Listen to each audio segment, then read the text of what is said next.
Hai semua, tahukah anda, tapai dan tuak merupakan makanan dan minuman tradisional.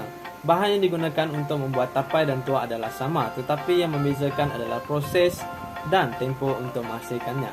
Tapai dibuat daripada beras putih atau pulut, dan rasa makanan tradisional ini adalah manis atau masam bergantung kepada inti pembuatannya. Manakala tuak pula diperbuat daripada sejenis beras khas, iaitu beras pulut, di mana beras tersebut akan dicampur dengan ragi dan direndam bersama air dalam suatu tempayan. Proses ini mengambil masa sekurang-kurang 2 minggu sebelum ia boleh diminum, dan beras tersebut juga akan menjadi sejenis makanan dipanggil nasi tapai. Mari kita bersama-sama mengenali lebih mendalam mengenai tapai dan tuak. Let's go!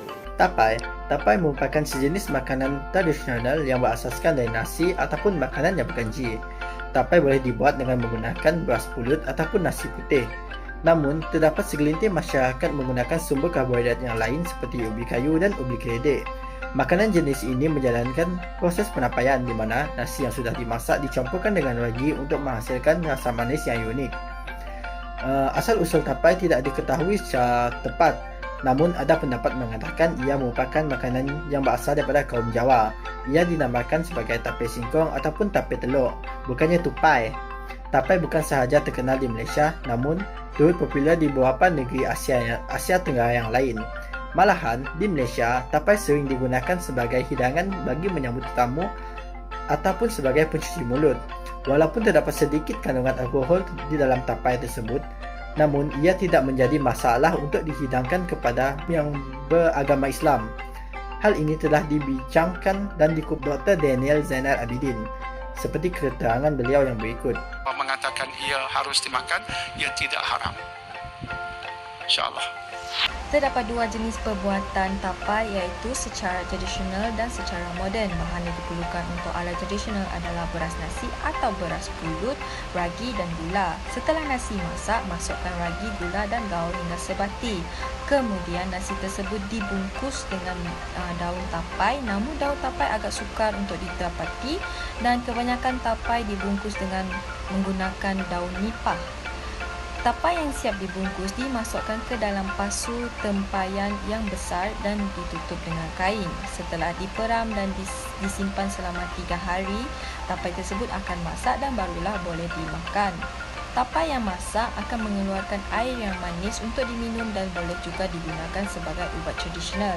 Kalau secara moden, nasi digantikan dengan pelbagai jenis sumber karbohidrat seperti ubi kayu atau ubi keledek. Tuak merujuk kepada sejenis minuman beralkohol tradisi yang populer di kalangan masyarakat asli atau bumi putra di kawasan Nusantara dari pantai timur Malaysia hinggalah ke Indonesia. Ia pada asasnya merupakan sejenis minuman yang terhasil dari pemeraman bahan tertentu. Jenis bahan tersebut tergantung kepada suku kaum yang menghasilkannya.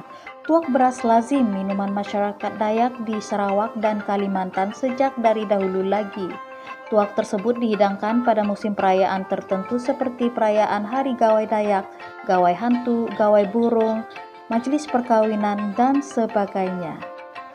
Oke, di sini saya akan berkongsi dengan kamu semua tentang cara pembuatan air tuak. Oke, pertama kali kita akan bersihkan beras pulut. Lepas bersihkan beras pulut, kita baru dimasak. Lepas dimasak, kita tunggu beras pulut itu ataupun nasi pulut itu betul-betul sejuk, baru digaul dengan ragi. Selepas itu, pas digaul dengan ragi, kita akan perap dalam masa 2 hari. Lepas 2 hari baru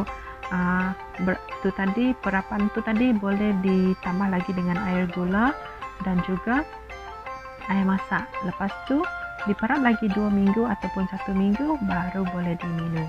Okey? Bagaimana? Menarik kan? Begitulah serba sedikit yang kami dapat kongsikan mengenai tuak dan tapai. Sebelum mengakhiri, izinkan saya menyampaikan serangkap pantun terlebih dahulu. Manisnya sikap, bukannya jelita, dijunjung kasih si tuan hamba. Salah silap, maaf dipinta. Sekian, terima kasih dan selamat mencuba.